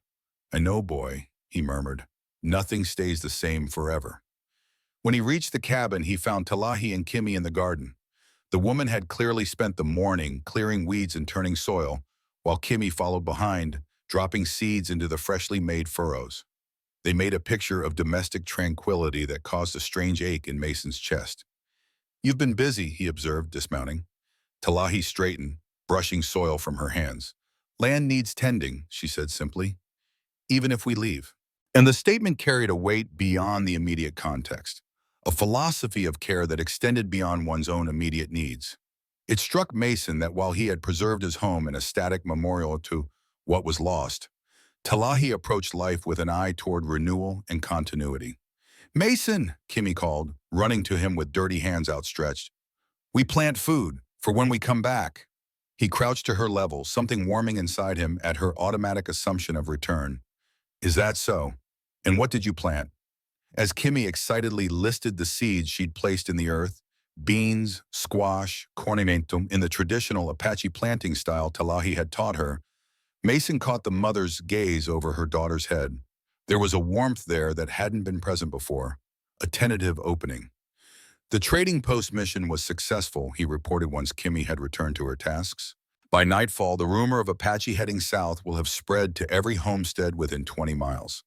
Talahi nodded, satisfaction evident in her slight smile. Good. And I have left signs along the south trail. Small things, a torn piece of cloth, footprints by the creek. You've done this before, Mason observed. A shadow crossed her face. Many times. Since the wars began, hiding has become a way of life for my people. Mason was reminded again of the vast difference in their experiences. While he had chosen isolation out of grief, Talahi's people had been forced into it by survival. Did you complete the other preparations? She asked. He nodded, leading her toward the barn where he'd spent the previous evening assembling supplies for their journey. Inside, neatly packed bundles awaited loading onto the horses: dried meat, cornmeal, coffee, extra ammunition, medical supplies, blankets. We'll leave at first light tomorrow, Mason said. Travel light and fast through the canyon, then take the high trail into the mountains. Talahi surveyed the preparations with approval. You've thought of everything. Not everything, Mason admitted. Once we reach your people's settlement, He hesitated, uncertain how to express the question weighing on his mind. What then? Talahi's expression softened with understanding. You wonder if there is place for you among Apache. It was precisely what he'd been unable to articulate, the fear of escorting them to safety only to find himself once more alone, cast adrift without a purpose. White Wolf believed our paths were meant to cross, Talahi said carefully. I believe this too. But where the path leads? She shrugged slightly. This we discover together. It wasn't a promise, but it was enough, an acknowledgement that whatever bond had formed between them in these few days might have the chance to grow into something more significant. That afternoon, they completed the final preparations for departure. Mason showed Talahi the route on his map once more, marking the location of springs and shelter along the way. Kimmy, sensing the gravity of the coming journey, stayed unusually close to both adults, her earlier exuberance replaced by a solemn attentiveness. As evening approached, Mason realized that this would be their last night in the cabin that had been his solitary domain for so long. The thought produced a strange mixture of anxiety and anticipation. Something fundamental had shifted within him. The emotional paralysis that had gripped him since losing his family had begun to thaw, allowing both pain and possibility to flow once more. After dinner, as Talahi put Kimmy to bed with soft Apache lullabies, Mason stepped outside to check the horses one last time. The night was unusually still, the familiar sounds of the wilderness muted as if the valley itself were holding its breath in anticipation. He was returning to the cabin when a flicker of movement caught his eye, a shadow detaching itself from the darkness at the edge of the clearing. Mason's hand moved automatically to his holster, but he relaxed when he recognized Talahi's slender figure approaching. She wore a shawl against the evening chill, the moonlight silvering her features into an otherworldly beauty. Without speaking, she joined him on the porch steps, her gaze lifted to the star-scattered sky. Kimmy asleep? Mason asked softly. Talahi nodded. She sleeps deeply tonight. Tomorrow will be difficult for her. She's stronger than she looks, Mason observed, like her mother. A small smile touched Talahi's lips. And like her father. White Wolf never feared the difficult path. The mention of her late husband created a moment of poignancy between them. Mason had wondered about the man whose life he had spared, whose family now sat under his roof. Tell me about him, Mason said, if you wish to. Talahi was silent for a long moment, her profile still as carved stone in the moonlight. Then slowly she began to speak. He was born during a thunderstorm. Our people believed this gave him special connection to sky spirits. As a boy, he could run faster, climb higher than others. Her voice softened with memory. As a man, he was kind as well as brave. When others called for war against white settlers, he counseled patience, understanding. That's rare, Mason said. On both sides. Yes, Talahi agreed. He believed that someday our peoples would find way to live together in peace. Her hand moved to the pendant at her neck. That is why your mercy meant so much. It proved his belief was not foolish. The weight of this revelation settled over Mason. The simple act of lowering his rifle that day had carried far more significance than he'd ever imagined. It had validated a man's lifelong belief in the possibility of peace between their peoples. "And you?" he asked. "Do you share his belief?" Talahi turned to face him fully, her dark eyes reflecting the starlight. "Before meeting you, no. After my husband died, I saw only enemies and white faces." She paused, her gaze unwavering. "But now I begin to understand what White Wolf saw. Possibility." The word hung between them, laden with meaning beyond its simple syllables. Possibility of understanding across differences, of healing after loss, of connection where division had ruled. Without conscious thought, Mason reached across the space between them, his hand covering hers where it rested on the rough-hewn step. Talahi didn't pull away. Instead, her fingers slowly turned beneath his, intertwining with a tentative intimacy that spoke volumes more than words could express. They sat in silence as the moon climbed higher, their joined hands a bridge across worlds that had seemed impossibly distant only days before. Eventually, Talahi spoke, her voice barely above a whisper. "In my tradition, when two people share deep understanding, we say their spirits have recognized each other from before birth." "And is that what you believe is happening, Bayom?" Mason asked, his voice equally soft. Talahi's gaze held his steadily. "I believe that some connections cannot be explained, only honored." The distance between them seemed to diminish, the night air charged with unspoken emotion. Mason was acutely aware of her closeness, the subtle scent of sage and pine that clung to her hair, the warmth of her hand in his. A sudden cry from within the cabin shattered the moment. They both rose instantly, recognizing Kimi's voice raised in distress. Inside, they found the child sitting upright in bed, her small face contorted with fear, tears streaming down her cheeks.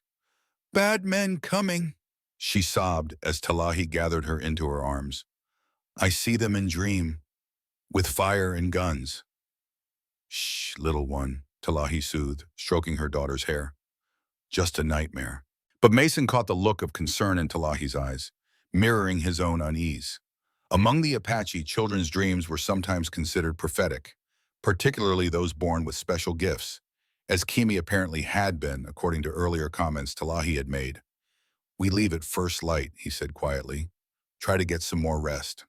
As he turned to go, Kimi called out to him, her tear-stained face earnest in the lamplight. "Mason, you must be careful. The man with the marked face, he wants to hurt you."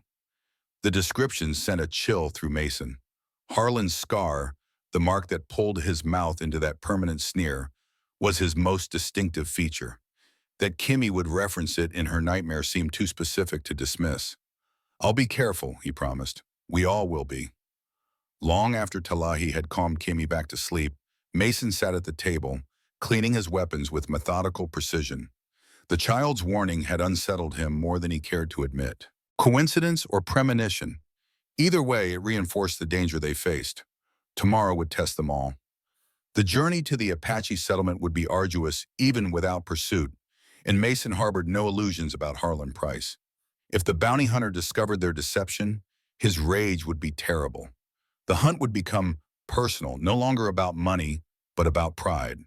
Mason loaded each chamber of his revolver with deliberate care, then set it beside the rifle on the table. Violence had been his profession once before he'd sought peace in this isolated valley. The thought of returning to it filled him with reluctance, but also with resolve. For Talahi and Kimi, he would become whatever was necessary to ensure their safety. The weight of this commitment should have frightened him. Instead, it filled him with a clarity he hadn't experienced in years. For too long, he had existed rather than lived, preserving the memory of his lost family without honoring what they would have wanted for him, to find purpose again, to open his heart to possibility. Outside, the wind began to rise, bringing with it the distant scent of rain. Mason moved to the window, watching as clouds scudded across the moon's face, alternately revealing and concealing the landscape in patterns of silver and shadow. Tomorrow they would leave this valley, the sanctuary that had sheltered his grief for 5 long years. Whether or not he would return remained uncertain. What was certain was that he would no longer be the same man who had built this cabin as a monument to loss. Something new had awakened within him, something both terrifying and exhilarating in its intensity. If Kimi's dream proved prophetic, danger lay ahead. But for the first time since burying his family, Mason felt truly alive, truly present in his own skin. As the first raindrops began to patter against the roof, he made a silent promise to the memories that had haunted him for so long. Rebecca, Samuel, and to the Apache warrior whose mercy had set this unlikely journey in motion, White Wolf, I will protect them. Whatever it takes, whatever comes. The rain intensified, drumming steadily overhead like distant hoofbeats, or perhaps like the heartbeat of the land itself, bearing witness to the promise of a man reawakening to life's possibilities after years of walking among shadows. Gray pre-dawn light filtered through the cabin windows as Mason made his final preparations. Outside, a light drizzle had replaced the night's heavy rain, shrouding the valley in mist that would provide additional cover for their departure. He moved with quiet efficiency, years of military discipline evident in his methodical actions. The horses were saddled and waiting in the barn, Diablo for himself, Willow for Talahi and Kimi. The supplies were distributed evenly between them, with extra provisions secured in case the journey took longer than anticipated. His weapons were cleaned, loaded, and strategically placed for quick access. The rifle in its scabbard by the saddle, the revolver on his hip, and a hunting knife in his boot. Mason paused at the small chest beneath his bed, hesitating only briefly before unlocking it. Inside lay the remnants of his former life: Rebecca's wedding ring, a lock of Samuel's hair, and, what he sought now, his old cavalry jacket with its sergeant's insignia still attached. He hadn't worn it since leaving the service, but its authority might prove useful if they encountered any military patrols. As he lifted the jacket, something slipped from its folds. A faded daguerreotype of Rebecca holding infant Samuel, both smiling at the camera. Mason stared at the image, his throat tightening with emotion. For years, he'd been unable to look at their faces without drowning in grief. Now something had shifted. The pain remained, but alongside it had grown something else, a strange peace, as if their spirits approved of his emerging from the cocoon of mourning. "You would like them," he whispered to the photograph. "You always said life was for the living." He tucked the image into his shirt pocket, close to his heart, then carefully replaced the chest beneath the bed. Whatever happened in the days ahead, he would carry them with him. No longer as anchors to the past, but as witnesses to his step toward the future. A soft footfall alerted him to Talahi's presence.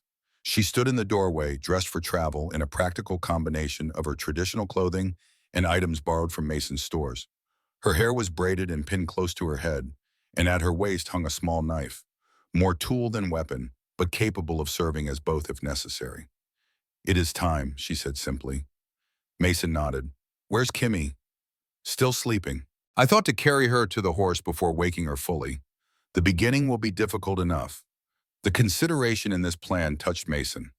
Despite all her people had suffered at the hands of white settlers, Talahi maintained a profound gentleness with her daughter, a reminder that strength and tenderness were not opposing forces, but complementary ones. "A good plan," he agreed, gathering the last of their provisions. "We should be well into the canyon before full light." Together they moved through the cabin's main room, where Kimi slept wrapped in blankets by the dying fire. The child stirred slightly as Talahi gathered her into her arms but didn't fully wake. Mason led the way outside, holding the door against the gusty wind that had begun to pick up as dawn approached. At the barn, they worked in practice tandem, as if they'd been preparing for journeys together for years rather than days. Mason helped settle Kimi onto Willow's back, where Talahi joined her, securing the still drowsy child in front of her with a makeshift harness fashioned from leather straps. "The south trail is clear?" Talahi asked as Mason mounted Diablo. He nodded. "I left obvious signs yesterday: broken branches, fresh horse tracks. Anyone following will believe we headed toward the border." "And our true path?" Mason gestured toward the mist-shrouded northern ridge. "Through Serpent Canyon, then up the old hunting trail into the mountains. If the weather holds, we'll reach your people's settlement in 4 days." Talahi's eyes held his for a moment, conveying what words could not: gratitude, trust, and a deepening connection that transcended their brief acquaintance. Then she nodded once, decisive. "Lead on." As they rode away from the cabin, Mason felt a curious mixture of emotions. For 5 years, those weather-beaten walls had contained his grief, his isolation, his refusal to engage with the world beyond. Now, leaving it behind felt less like abandonment and more like evolution, a necessary step in a journey that had begun the moment he'd found Kimmy in the dust. They rode in silence through the gray dawn, the horses' hooves muffled by the damp earth. Kimmy had awakened fully now, but seemed to understand instinctively the need for quiet, her small face solemn as she observed the landscape transforming in the growing light. By mid-morning, they had reached the mouth of Serpent Canyon, a narrow passage between towering sandstone walls that wound like its namesake through the northern ridge. Few travelers use this route. Its tight confines and susceptibility to flash flooding made it dangerous in all but the driest seasons. Today, however, these very qualities made it ideal for their purpose. The recent rain had left the canyon floor muddy but passable, and any tracks they left would be washed away by the next rainfall. "Stay close," Mason cautioned as they entered the canyon. "Single file and watch for loose rocks above." The passage narrowed until the stone walls seemed to press in from both sides, blocking much of the daylight. The air grew cooler, heavy with the scent of wet stone and the occasional juniper clinging improbably to crevices in the rock face. Kimmy's voice broke the silence, hushed but clear. "The stone people are watching us." Mason glanced back, following her gaze to the weathered formations overhead. Erosion had carved faces of sorts into the sandstone. Hollow eyes, gaping mouths, expressions that could be interpreted as solemn or sinister, depending on one's perspective. "Old spirits," Talahi explained, noticing Mason's questioning look. "My people believe the ancestors watch from such places, guarding the paths between worlds." "Do they approve of our passing?" Mason asked, only half joking. Talahi's expression remained serious. "They recognize a warrior who walks with honor," she replied, "as do I." The simple statement affected Mason more profoundly than elaborate praise might have. To be seen, truly seen, after years of invisibility was a gift he hadn't known he needed. They continued through the canyon's twisting course, stopping briefly at midday to rest the horses and share a cold meal of dried meat and corn cakes. Kimmy had grown more animated as the journey progressed, pointing out shapes in the rocks and asking Mason endless questions about the plants and animals they encountered. "She has never traveled this far from our lands," Talahi explained as the child explored a small patch of wildflowers growing improbably from a crack in the canyon floor. "Everything is new to her eyes." "She's resilient," Mason observed. "Most children would be frightened by such a journey." Talahi's gaze followed her daughter with quiet pride. "Kimmy has the gift of her father's courage and curiosity, and something more." She hesitated, then added, "Among our people, she is considered special, born with the ability to see what others cannot." "Her dream last night," Mason said, understanding dawning. "You believe it was more than just a nightmare?" Talahi nodded slowly. "In our tradition, children sometimes receive messages from the spirit world. Kimmy has had such dreams before, warnings that prove true." The revelation should have strained Mason's practical nature, yet after his years on the frontier, he'd learned that the line between the explainable and the mysterious was often thinner than most people believed. "Then we'll be extra vigilant," he said simply. Talahi's expression softened with gratitude at his acceptance. "You do not dismiss our ways as superstition." "I've seen too much to dismiss anything out of hand," Mason replied. "Besides, Harlan Price is dangerous enough without any spirit warnings. Kimmy's instincts about him are sound, whatever their source." They resumed their journey shortly after, the canyon gradually widening as they approached its northern end. By late afternoon, they had emerged onto a sparsely forested plateau that marked the beginning of the mountain range. Here, Mason led them east, following a barely visible trail that wound through stands of pine and juniper. "We'll make camp there." He indicated a sheltered hollow beside a small spring, partially concealed by a natural rock formation. "Good water, and the rocks will hide our fire from anyone watching the ridges." As they dismounted, Mason noted with concern that Talahi moved with increasing stiffness, her earlier injuries clearly aggravated by the days-long ride. She made no complaint, but the tightness around her eyes betrayed her discomfort. "Let me check your bandages," he said quietly, after they had settled Kimmy with some dried berries and a task of gathering small kindling. Talahi started to demur, then relented with a small nod. "The wound on my back has opened again, I think." In the privacy of the hollow's far side, Mason gently examined the lash marks on her upper back, where Harlan's questioning had left its cruel signature. One of the deeper cuts had indeed begun to seep blood, its edges angry and inflamed. "This needs cleaning and fresh dressing," he said, retrieving his medical supplies. "The salts in your perspiration irritate the wound." As he worked, carefully cleansing the injury with water from the spring and applying a poultice of herbs Talahi had prepared that morning, Mason was acutely conscious of the trust implicit in her, allowing him to tend to her. For a woman who had suffered at the hands of men like Harlan, such vulnerability represented an enormous step. "Your touch is gentle," she observed quietly, "like a healer's." "Rebecca taught me," Mason explained, securing a fresh bandage. "She was a doctor's daughter, trained in medicine. During the early campaigns, she volunteered in the field hospitals. That's where we met. She must have been a remarkable woman." She was. Mason finished his ministrations, his hands lingering perhaps a moment longer than strictly necessary on Talahi's shoulder.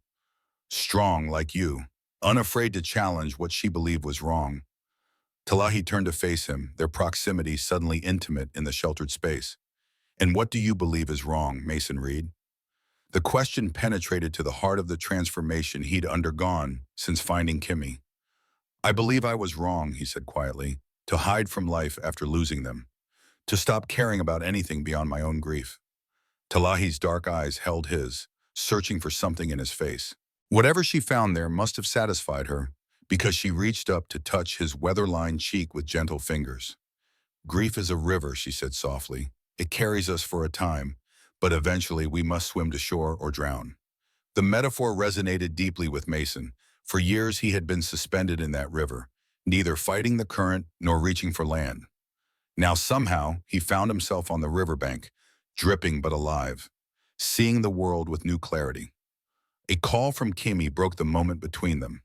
The child had collected an impressive pile of kindling and was proudly arranging it for a fire. Mason and Talahi rejoined her, working together to establish their camp for the night. As darkness fell, they kept the fire small, its flames carefully shielded by the surrounding rocks. After a simple meal, Kimmy curled against her mother's side, quickly succumbing to the exhaustion of the day's journey. Mason took the first watch, positioning himself where he could observe both the camp and the approaches from the south. The night was still, punctuated only by the occasional call of an owl or the distant howl of a coyote. Stars emerged in brilliant clarity, the moon rising full and silver over the eastern peaks. Under different circumstances, it might have been a peaceful scene. Yet Mason couldn't shake a growing sense of unease. Something about the silence felt watchful rather than serene. He checked his rifle for the third time, its familiar weight providing little comfort against his mounting certainty that Kimmy's dream had been prophetic. Harlan was coming, not following their false trail south, but somehow aware of their true direction. Midnight had passed when Talahi silently joined him, her movements so quiet that he started slightly when she appeared beside him. "You sense it too," she said, not a question, but a statement. Mason nodded grimly. "We're being watched." "From where?" He indicated the ridge to the south with a subtle movement of his head. "There's been a reflection of metal twice in the last hour. Spyglass, probably. Too deliberate for natural causes."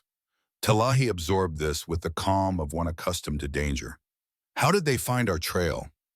"Not sure they have," Mason replied. "But Harlan knows these mountains. If he suspected our deception, this route would be an obvious alternative." For a moment, they sat in silence, weighing their options. The original plan had been to continue east through the mountains, following the hunting trail to the Apache settlement. If Harlan was indeed shadowing them from the south ridge, that path would leave them exposed for too long. "There is another way," Talahi said finally. "More difficult, through the high passes. My people use it only in great need." Mason considered this. How much more difficult? "A narrow path along cliff edges, dangerous for horses in places. But it emerges directly into Thunderbird territory, where Harlan would not dare follow." It was a risk, but potentially their best option. "Can you guide us?" Talahi nodded. "I traveled it once with White Wolf. I remember the way." "Then we change course at first light," Mason decided, "north into the high country." They adjusted their watch schedule, both now acutely alert to any movement in the darkness surrounding their small camp. When Talahi eventually retired to catch a few hours' rest before dawn, she hesitated, her hand briefly touching Mason's shoulder. "White Wolf was right about you," she said softly. "A good man in a storm." The simple affirmation warmed something within Mason that had been cold for too long. As he continued his vigil through the deepest hours of the night, he found himself contemplating the strange turns that had led him to this moment, defending a woman and child he'd known barely a week, risking everything for people who, by the standards of the world he'd once served, should have been his enemies. Yet it felt right, more right than anything had since he'd buried Rebecca and Samuel under the cottonwood trees. Dawn came with creeping tendrils of pink and gold light illuminating the eastern sky.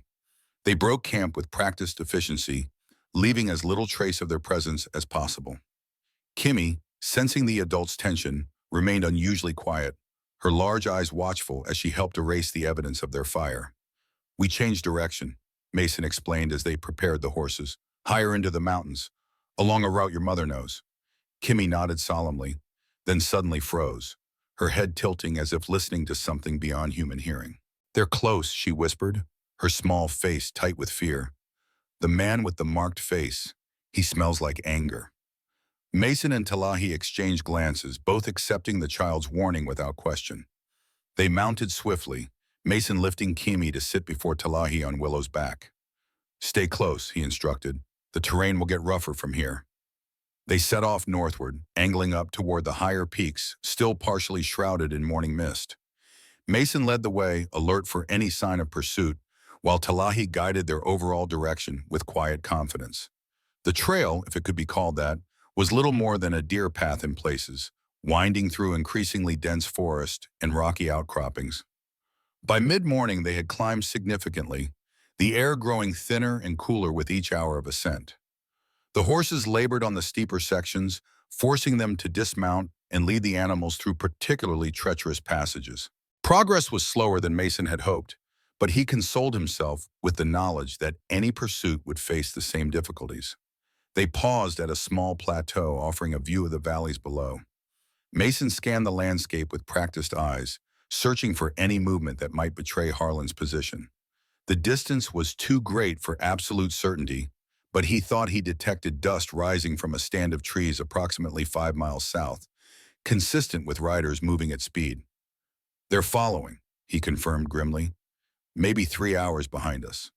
Talahi's expression remained composed, though her hand tightened slightly on Kimmy's shoulder. "The path narrows ahead. We will gain advantage in the cliff passages." They pressed on, the landscape growing more severe with each mile. By early afternoon, they had reached the beginning of what Talahi had described, a precarious trail carved into the face of a sheer cliff, barely wide enough for a horse to pass in single file. Far below, a river glinted like a silver thread, marking the boundary of Thunderbird territory. "We must lead the horses here," Talahi instructed, dismounting and helping Kimmy down. "Step only where I step. The edges crumble easily." Mason secured the rifles and most essential supplies to his body, leaving the less critical items with the horses in case one should slip. With Talahi in the lead, Kimmy Orfguimi in the middle, and Mason bringing up the rear with both horses' reins in hand, they began the perilous traverse. The path wound along the cliff face for nearly a mile, sometimes widening enough to allow a sense of security, other times narrowing until their shoulders brushed the rock wall on one side, while a 1,000-foot drop yawned on the other. Kimmy moved with surprising surety, following her mother's footsteps exactly, while Mason coaxed the increasingly nervous horses forward with quiet, firm commands. They were approximately halfway across when the first gunshot echoed through the canyon, the bullet striking the cliff face several yards above their heads. Mason pushed Talahi and Kimmy against the rock wall, shielding them with his body as he scanned the opposite ridge. There, on a promontory about 500 yards distant, stood Harlan Price and his men, too far for accurate shooting, but close enough to make the crossing deadly dangerous. "Keep moving," Mason urged, unslinging his rifle. "I'll cover you." Talahi hesitated. "You cannot hold them all off alone." "I don't need to beat them," Mason replied grimly. "Just delay them long enough for you to reach the other side. Go." Understanding the logic, if not liking it, Talahi nodded sharply. She gathered Kimmy close, murmuring instructions in Apache, and continued along the path, now moving with greater urgency.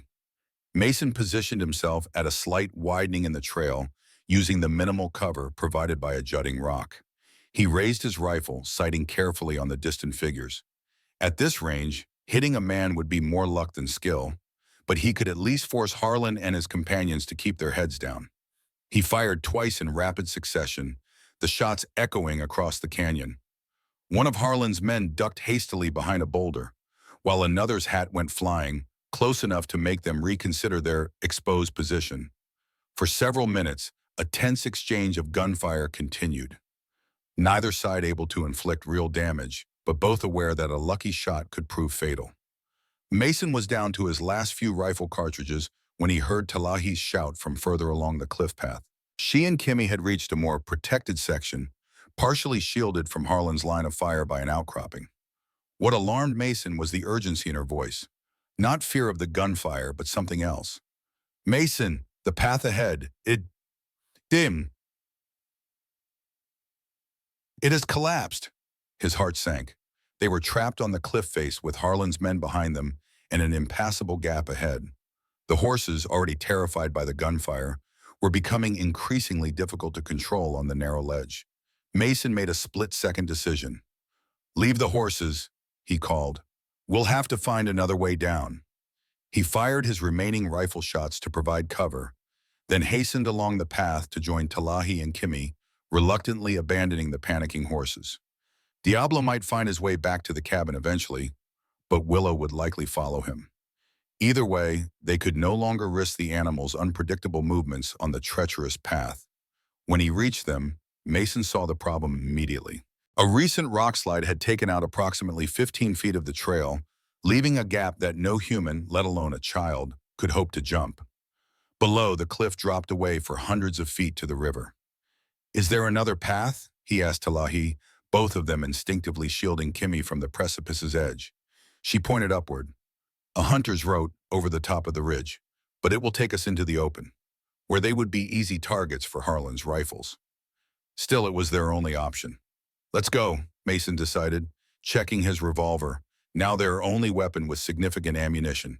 They began a grueling climb up the nearly vertical rock face, finding handholds where they could, Mason boosting Kimmy up to Talahi's waiting arms at the more difficult sections.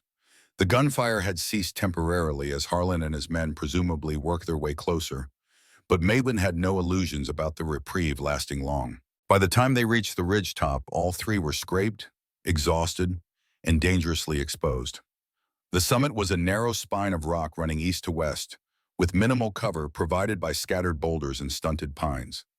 To the north, the land fell away toward Thunderbird territory, their destination, but still several miles distant through difficult terrain. There, Talahi pointed to a forested slope about half a mile ahead. "If we reach those trees, we can descend to the river. My people patrol that boundary." Mason nodded, understanding their slim chance. Half a mile of exposed ridge before they could reach cover, with Harlan's men undoubtedly closing in behind them. "I'll hold them at the top of the climb," he said. "Give you time to get to the trees." Talahi's eyes flashed. "No, we stay together." "Talahi," Mason said urgently, "Kimmy needs you to reach safety. I can delay them, maybe even pick off one or two. Improve your odds." "And what of your odds?" she challenged, her voice fierce despite its low volume. "4 against 1? Before Mason could respond, Kimmy tugged at both their hands. "Listen," she whispered. At first, Mason heard nothing but the wind rustling through the sparse vegetation. Then faintly but distinctly, hoofbeats, approaching from the east along the ridge. Talahi's face transformed with sudden hope. "Thunderbird riders," she breathed. "They patrol this border." Mason wasn't so certain. "Or Harlan brought reinforcements," he cautioned. "Either way, we need cover. Now." They ran in a crouching position along the ridge, using what minimal shelter the terrain provided. Kimmy moved with surprising speed for her size, keeping pace between the adults. They had covered perhaps a quarter of the distance to the forest when the first riders appeared on the eastern horizon. Mason's hand moved to his revolver, but Talahi caught his wrist. "Wait," she urged. "Look at their paint." He squinted against the sun, making out details of the approaching horsemen. There were 6 of them riding in formation, their horses decorated with distinctive blue and white markings. Most significantly, they carried decorated shields and lances rather than rifles, traditional Apache warriors on patrol. "Your people," Mason confirmed, hardly daring to believe their fortune. Talahi nodded, her face alight with relief. "Yes, Thunderbird clan, we are saved." She stood upright, raising both arms in a signal Mason didn't recognize, but which clearly held meaning for the approaching riders. They altered course immediately, galloping directly toward their position. Almost simultaneously, a shout erupted from behind them. Mason whirled to see Harlan and 2 of his men cresting the path they had just climbed. The bounty hunter's face contorted with rage when he spotted the approaching Apache warriors. "Reed," he bellowed, raising his rifle. "You traitorous bastard!" Mason pushed Talahi and Kimmy behind the nearest boulder as Harlan's first shot kicked up dust at their feet. The Apache riders, seeing the threat, accelerated toward them, war cries rising from their throats. What followed was a chaos of gunfire, pounding hooves, and dust. Mason returned fire with his revolver, forcing Harlan and his men to seek cover among the rocks. The Thunderbird warriors arrived in a thunder of hooves, 2 breaking off to protect Talahi and Kimmy, while the others charged directly at the bounty hunters. In the confusion, Mason lost sight of Harlan momentarily. He was helping Talahi and Kimmy onto a horse behind one of the warriors when a movement caught his peripheral vision. Harlan, having circled around during the fighting, raising his rifle directly at Talahi's back. "No!" Mason lunged forward, placing himself between the rifle and its intended target, just as Harlan pulled the trigger. The impact drove Mason to his knees, a burning sensation spreading across his left side where the bullet had torn through flesh. Through a haze of pain, he saw one of the Thunderbird warriors launch a lance with deadly accuracy, impaling Harlan through the shoulder and pinning him to the ground. The last thing Mason registered before consciousness faded was Talahi's face above his, her lips forming words he couldn't hear, and Kimmy's small hand pressed against his cheek, warm, impossibly warm, as if glowing with inner fire. Then darkness claimed him, and he knew no more. Chaos erupted in the aftermath of the shooting. The Thunderbird warriors subdued Harlan's remaining men, while Talahi fell to her knees beside Mason, pressing her hands against the spreading crimson stain on his side. "He dies for us," she said, her voice tight with fear and something more, a recognition of the sacrifice's weight. "We cannot let him go." The warriors fashioned a travois from branches and blankets, securing Mason's limp form as carefully as possible. His skin had already taken on the gray pallor of approaching death, his breathing shallow and ragged. The bullet had torn through his left side, missing his heart, but causing massive blood loss. "Hurry," Running Bear ordered, mounting his paint stallion. "The white man's spirit flees." They rode hard toward the Thunderbird village, Talahi keeping constant pressure on Mason's wound with torn strips of cloth. Kimmy sat on the horse behind her uncle, her small face a mask of silent determination as she watched the dying man who had saved her mother's life. Upon reaching the village, an elderly medicine woman directed the warriors to bring Mason to the ceremonial healing lodge, a sacred space usually reserved for tribal members only. Several elders murmured objections, but Running Bear silenced them with a raised hand. "This man took Harlan Price's bullet meant for my brother's wife," he declared. "The council will decide his future later. For now, we honor his sacrifice." Inside the lodge, the medicine woman worked swiftly, cleaning the wound with herbal infusions and applying poultices to draw out infection. But despite her skills, Mason's condition deteriorated through the night. Fever gripped him, his skin alternately burning and cold as ice. The wound itself had begun to show the red streaks of blood poisoning spreading toward his heart. "The medicine is not enough," the old woman finally admitted, her weathered face grave in the flickering firelight. "His spirit wanders too far from his body." It was then that Kimmy, who had been watching silently from the corner of the lodge, stepped forward. Her small hand reached for Mason's fevered brow, with such quiet certainty that no one moved to stop her. "I can see where he walks," she said simply in Apache, "between worlds." Talahi exchanged glances with the medicine woman, who nodded slowly. Among their people, Kimmy's gift was recognized and respected, though rarely seen in one so young. "Let her try," the old woman said. "The spirits brought him to us for a reason." Kimmy placed one hand on Mason's forehead and the other over his wound. She closed her eyes, her face taking on an otherworldly stillness that made her seem ancient despite her childish features. The adults watched in respectful silence as the little girl began to hum a low, melodic chant, a song not taught to her, but seemingly channeled through her. Within his fever dreams, Mason wandered through shadowed landscapes. He saw Rebecca and Samuel waiting at the edge of a misty river, their faces peaceful but tinged with sadness. He moved toward them, drawn by the promise of reunion, of an end to loneliness. "Father," Samuel called, his voice carrying across the water. "Not yet." Before Mason could respond, a smaller figure appeared beside him. Kimmy, yet somehow more than Kimmy, her outline shimmering with faint blue light. "You must return," she said, taking his hand. "Your path lies with us now." As she spoke, Mason became aware of another presence behind him. Turning, he saw a tall Apache warrior watching from several paces away, a man he recognized instantly despite having seen him only once before. White Wolf stood proud and straight, no longer wounded as he had been during their fateful encounter. Around his neck hung half of the stone pendant. "You honored your promise, Mason Reed," White Wolf said, his voice resonating with authority. "Now I ask one thing more. Protect what I loved." He gestured toward the living world, where Talahi and Kimmy waited. Mason felt himself torn between two poles, the peace of joining his family and the purpose of returning to those who needed him now. As if reading his thoughts, White Wolf stepped closer. "Your family waits for you, but not yet. First, complete your journey in the land of the living." Rebecca's voice drifted across the river. "We are not lost to you, beloved, but there is more love for you to give before you join us." In the healing lodge, those watching saw Kimmy's small form begin to glow with a faint luminescence, her chanting growing stronger. The medicine woman joined her, adding herbs to the smoldering fire that released fragrant smoke into the air. Talahi knelt opposite her daughter, completing a triangle around Mason's prone form. For hours this vigil continued, Kimmy occasionally speaking in a voice not entirely her own, relaying messages from the spirit world to guide Mason back. The elders of the tribe gathered outside the lodge, their initial skepticism giving way to reverence as they witnessed the child's extraordinary gift manifesting. By dawn, the crisis point arrived. Mason's breathing grew so faint it seemed to stop altogether. Kimmy, exhausted but unwavering, placed both hands directly over his heart. "Choose," she whispered in English, though she seemed to speak to someone beyond the physical realm. "Choose to return."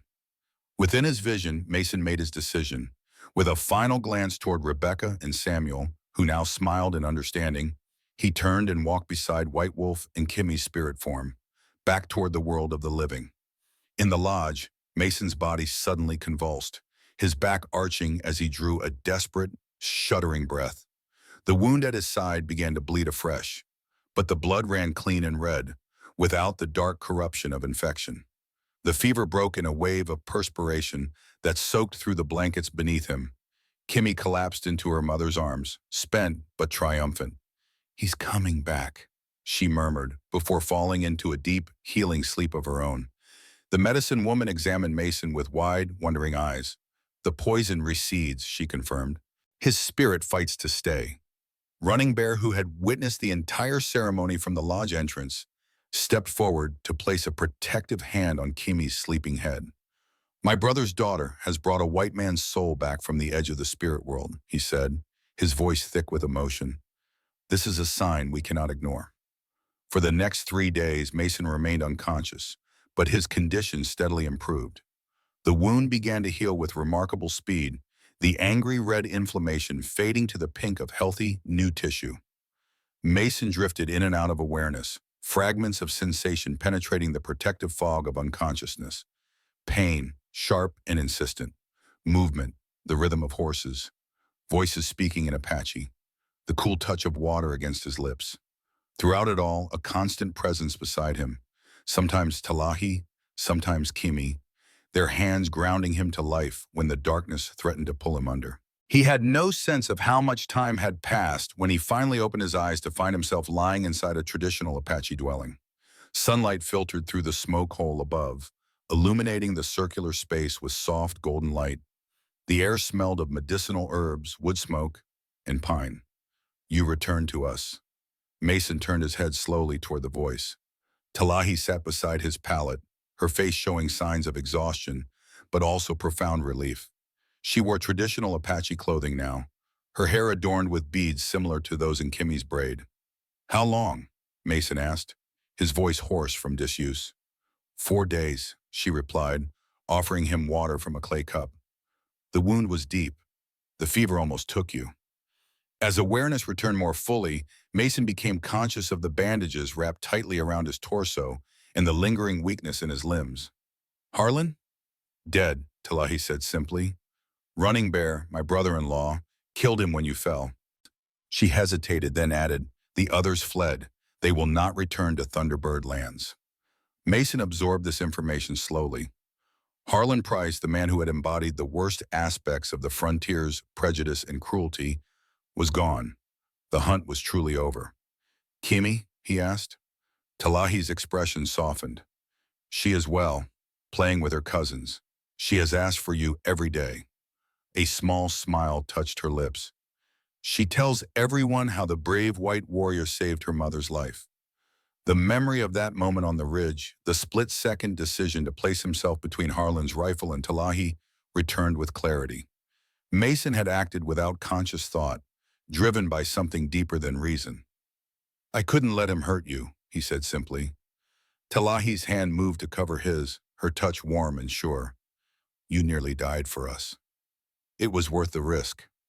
How did you find me? Mason asked, his voice still weak from his ordeal. After you led Harlan away that day. Talahi's eyes darkened with the memory. The storm was my ally. I led them into the narrow canyon where winds blow strongest. Their horses panicked in the blinding dust. A hint of pride crossed her face. I know those lands since childhood. Every cave, every hidden path. There is a place where the canyon narrows to barely the width of a man, with a natural shelf above. I climbed while they passed beneath, not thinking to look up. She traced a faint scar on her arm. I waited until nightfall, then doubled back toward where I'd left Kimmy, but the storm had changed the landscape. Landmarks were buried. I searched through the night, growing desperate. Her voice softened. Then I saw tracks, a man carrying something small. Your tracks. I followed them to your valley, watching from the ridge first to ensure it was safe. When I saw Kimmy playing outside your cabin, her voice caught. 3 days I had searched, fearing the worst. To see her alive, healthy. She shook her head, unable to fully express the moment. But you didn't trust me immediately, Mason observed. No, she admitted. Experience taught me caution with white men. I had to be certain of your intentions before revealing myself. So you watched us, Talahi nodded. For a day, from the hills. I saw how you treated her with kindness, teaching her to feed chickens, telling her stories. A small smile touched her lips. I saw her laugh. That is when I knew I could approach. Mason understood then why Talahi had seemed to know so much about his daily routines when she first arrived. She had been observing him, studying the man who had saved her daughter before deciding to trust him with her own safety. Their eyes held for a long moment, the connection between them deepening in the quiet acknowledgement of what they had endured together. Then voices outside the dwelling broke the silence. One of them, unmistakably Kimmy's, raised in excitement. The entrance flap was pushed aside as the child burst in, her face lighting up when she saw Mason awake. You're better, she exclaimed, rushing to his side but stopping short of embracing him, clearly mindful of his injury. I told Mother you would not leave us. I'm still here, Mason confirmed, reaching out to touch her small hand. Thanks to your people's medicine. And to Kimmy's gift, Talahi added softly. She helped draw the fever from your body. Mason glanced between them, curious but not disbelieving. After all they had experienced, the existence of abilities beyond his understanding seemed less important than the outcome. He was alive, and they were safe. The elders wish to speak with you, Talahi continued, when you are strong enough. They have questions about your intervention. Mason understood the implication.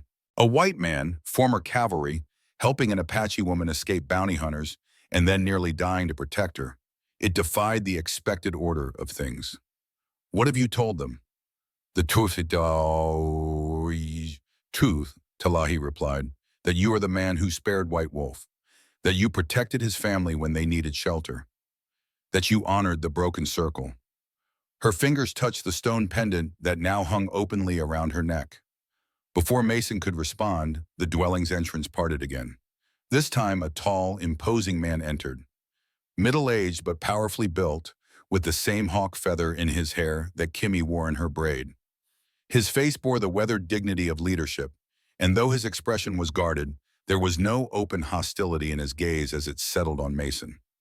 Running Bear, Talahi said, rising respectfully, chief of the Thunderbird clan and brother of White Wolf. Mason attempted to sit up straighter, wincing as the movement pulled at his wound. Running Bear studied him in silence for a long moment, then spoke in surprisingly good English. My brother told me of a white soldier who lowered his gun when others would have fired, who broke the Bika Najni stone and gave half as Nats Idi Naltsus, the sacred covenant. His hand moved to indicate the pendant around Talahi's neck, his expression grave.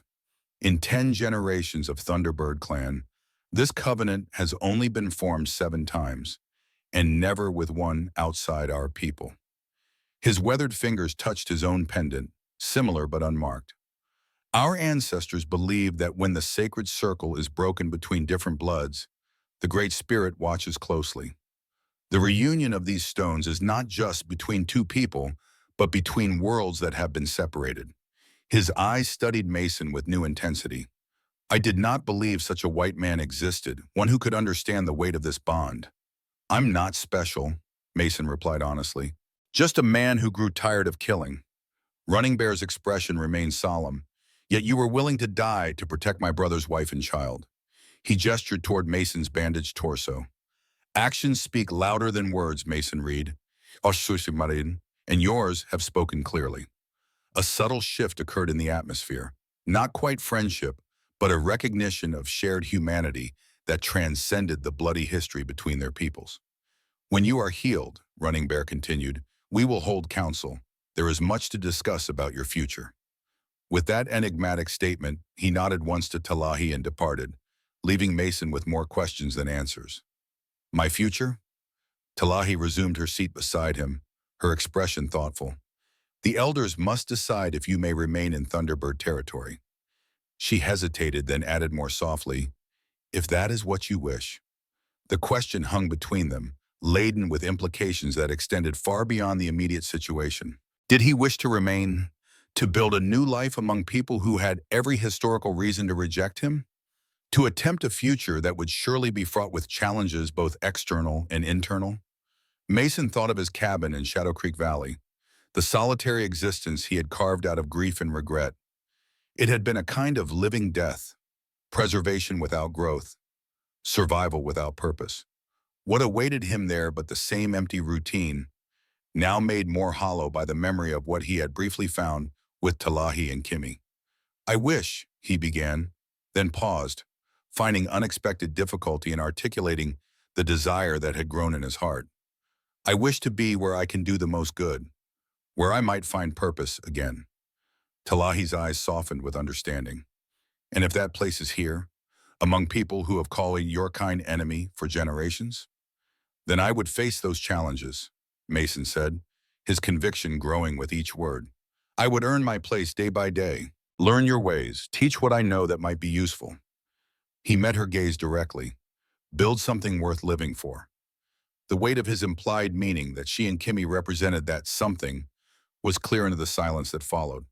Talahi's hand still rested on his, neither withdrawing nor advancing, simply present in the moment of truth between them. It would not be easy, she said at last. There would be those who distrust you simply for what you were, who see only white soldier when they look at you. I'm accustomed to difficult paths, Mason replied. The question is whether you believe it's worth attempting. He paused, then asked directly, do you want me to stay, Talahi? Her answer came not in words but in action. She leaned forward, her free hand rising to touch his face with gentle fingers. Then, with the deliberate care of one crossing a threshold long contemplated, she pressed her lips to his, a kiss both tender and resolute, sealing a connection that had begun in the most unlikely of circumstances. When she drew back, her eyes held a warmth that answered his question more eloquently than words could have. White Wolf believed our peoples could find peace, she said softly. Perhaps it begins with us. From the dwelling's entrance came a small sound of delight. They turned to find Kimmy watching them, her face alight with approval. I knew you would stay, she said matter-of-factly. The spirits told me. Mason extended his hand, and the child came willingly to sit beside him. With Talahi on one side and Kimmy on the other, he felt a completeness that had eluded him since the day he'd buried his family beneath the cottonwood trees. The spirits are wise, he said, smiling at Kimmy's confidence. And so are you. 3 months later, as summer transformed the mountains into a tapestry of wildflowers and verdant growth, the Thunderbird clan gathered in the central circle of their village. The occasion was unlike any in living memory, the formal adoption of a white man into their tribe. Mason stood tall despite the lingering tenderness in his side, dressed in a blend of his own clothing and traditional Apache garments that Talahi had helped him create. The past months had changed him visibly. His skin had darkened under the sun, his once trimmed beard now grown fuller and threaded with leather cord in the Apache style. But the most profound change was in his eyes, the haunted emptiness replaced by clear purpose and quiet joy. Running Bear stepped forward, raising his hands for silence. The gathered tribe, nearly 200 strong, grew quiet, their faces showing emotions ranging from open acceptance to lingering wariness. Today we witness what our ancestors could not have imagined, Running Bear's voice carried across the gathering. A warrior born of our enemies chooses our ways, our struggles, our future as his own. He turned to Mason, not because he has no choice, but because his heart leads him to us. During his recovery, Mason had worked tirelessly to earn his place, learning their language, helping with hunts once he could ride again, teaching useful cavalry techniques to the young warriors, and showing nothing but respect for their customs. Several of the elders who had initially opposed his presence now nodded in grudging approval. In the moon since he came among us, Mason Reed has proven himself through actions, not words, Running Bear continued. He saved the life of my brother's wife at risk of his own. He has honored our ways. And most importantly, his gaze shifted briefly to Kimmy, who sat proudly in the front row. The spirits themselves have shown their favor through the gift of healing. The ceremony proceeded with ancient rituals, Mason drinking from the ceremonial bowl, receiving the symbolic eagle feather that marked acceptance, and finally the new name that would mark his rebirth into the tribe. From this day forward, among our people, you will be known as Grey Wolf, one who walks between two worlds, but is loyal to his chosen pack. As the ceremonial fire was lit, Talahi stepped forward to join Mason in the center of the circle. Her dress was adorned with intricate beadwork she had crafted through long nights while Mason healed, symbols of unity, healing, and new beginnings woven into traditional patterns. Running Bear looked between them, then addressed the gathered tribe once more. Today we witness not only the adoption of a new brother, but the union of two hearts. He held up the stone pendant, now reforged into a single circle, the sunrise symbol, complete once more. What was broken is now whole. The traditional Apache wedding ceremony was simple yet profound. Talahi and Mason stood facing each other as Running Bear bound their hands with a sacred cord, symbolizing the joining of their paths. Kimmy danced around them in a circle, sprinkling sacred herbs that symbolized prosperity and many children. My brother White Wolf began this journey when he accepted mercy from an enemy's hand, Running Bear said. Today, his spirit rejoices as his wife and daughter find new happiness, and our people gain a protector who understands both worlds. When it came time to speak their vows, Mason's voice was steady, though his eyes shone with emotion.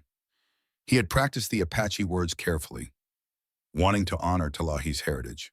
I pledge my protection, my strength, and my heart, not just for the days of plenty, but for the storms that will come. My path is with you from this day until I join the ancestors. Talahi's response came in English, her own tribute to the bridges they were building. I choose you as my companion, protector of my daughter, and keeper of my heart. Together we will build what neither of us could create alone. As the celebration continued into the evening, Mason found a quiet moment to stand with Talahi and Kimmy at the edge of the village, looking out over the valley that was now their home. In the distance, they could see the place where they would build their dwelling, halfway between the village center and the hunting trails, symbolizing Mason's role as a bridge between worlds. "Are you happy, Mason?" Talahi asked, her hand warm in his.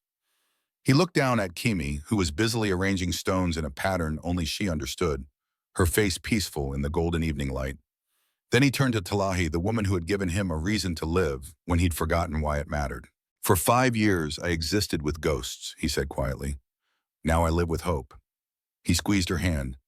"Yes, I am happy, more than I believe possible." Kimmy looked up from her stones, her expression suddenly wise beyond her years. "Mother, look," she said, pointing to the western sky. There, arching across the sunset, stretched a double rainbow, a rare sight in these mountains and considered a powerful omen among the Apache. "A blessing," Talahi whispered, her eyes filling with tears of joy. "From both worlds." Mason wrapped his arm around his new family, holding them close as they watched nature's brilliant display of promise. Among the Thunderbird people, such a sign at a wedding meant not just happiness, but many children and long life together. Later that night, as celebrations continued around the great fire, Mason and Talahi slipped away to the new dwelling that the tribe had helped them build. Simple but sturdy, it represented their shared future, Apache design with modifications Mason had suggested from his settler knowledge, creating something unique that honored both traditions. Inside, Kimmy had already fallen asleep on her new bed, exhausted from the day's excitement. Mason tucked the blanket around her, his heart full as he watched her peaceful breathing. From his pocket, he withdrew a small, carved wooden horse he had made during his recovery, a gift to mark this day. For her new adventures, he explained to Talahi as he placed it beside the sleeping child. Talahi drew him to the dwelling's entrance, where they could see the stars emerging above the mountains. "When I was a girl," she said, "my grandmother told me that when the Great Spirit has a special purpose for two souls, he places them on different paths, knowing they will find each other when the time is right." Mason gazed at the woman who had transformed his life, her face illuminated by starlight in the distant glow of the ceremonial fire. "And have we found our purpose?" "I believe we have only begun to discover it," she replied, drawing him into an embrace. "But we have all our tomorrows to explore it together." Outside, the sounds of the Thunderbird village continued, voices singing, children laughing despite the late hour, the rhythmic beating of drums. It was a world entirely different from the one Mason had known just months before. Yet somehow, standing there with Talahi in his arms and Kimi sleeping peacefully within, it felt more like home than anywhere had ever been. The broken circle was complete, and in its wholeness lay not just the promise of healing, but the reality of joy, a joy built day by day through choice and commitment, through bridging divides that others thought uncrossable.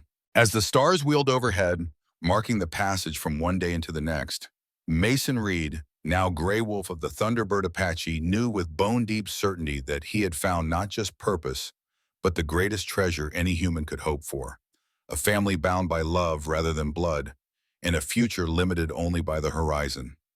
In the land that had once promised only vengeance, they had found something infinitely more valuable, the courage to begin again, and the happiness that comes when that courage is rewarded with love returned in full measure.